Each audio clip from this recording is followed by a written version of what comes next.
As Gregor Samsa woke one morning from uneasy dreams, he found himself transformed in the bed into a giant insect.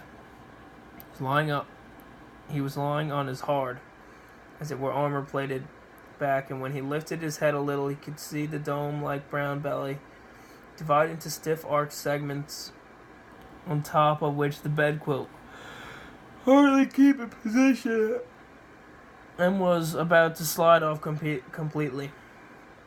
His numerous legs, which were pitiful thin compared to the rest of his bulk, waved helplessly before his eyes. What would happen to me, he thought. It was no dream. His room, a regular human bedroom, only rather too small, lay quietly between four familiar walls. Above the table on which a collection of cold samples was unpacked and spread out. Samsa was a commercial traveler. Hung the picture which he had recently cut out of an illustrated magazine and put into a pretty gilt frame.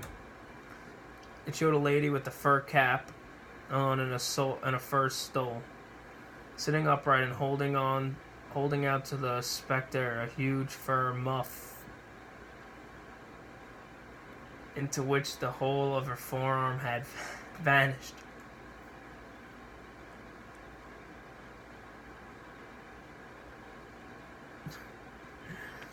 Gregor's eyes turned next to the window, and the overcast sky. One could hear raindrops beating on the window gutter. Made him quite melancholy. Why can't I say that? Melancholy. There we go. What about sleeping a little longer and forgetting all this nonsense, he thought. But it could not be done, for he was accustomed to sleep on his right side, and in his present condition he could not turn himself over. More violently he forced himself towards his right side. He always rolled onto his back again. He tried at least 100 times, shutting his eyes and keeping from seeing his struggling legs, and only desisted when he began to feel in his side a faint dull ache he had never experienced before. Oh God, he thought, what an exhausting job I picked on, traveling out day in, day out. Much more irritating work than doing the actual business in the office, and on top of that, there's a trouble of constant traveling. Worrying about train connections, the bed, and irregular meals, causing acquaintances that are always new and never becoming intimate friends. Devil take it all, he felt a slight itching on his belly, slowly pushing himself on his back near the top of the bed so he could lift his head more easily. Identify the itching place, which was surrounded by many small white spots, the nature of which he could understand, and made to touch it with the leg, but he drew the leg back immediately, for the contact made a cold shiver run throughout him. He slid down again, his former position. This getting up early, he thought, makes one quite stupid. A man needs to sleep. Other commercials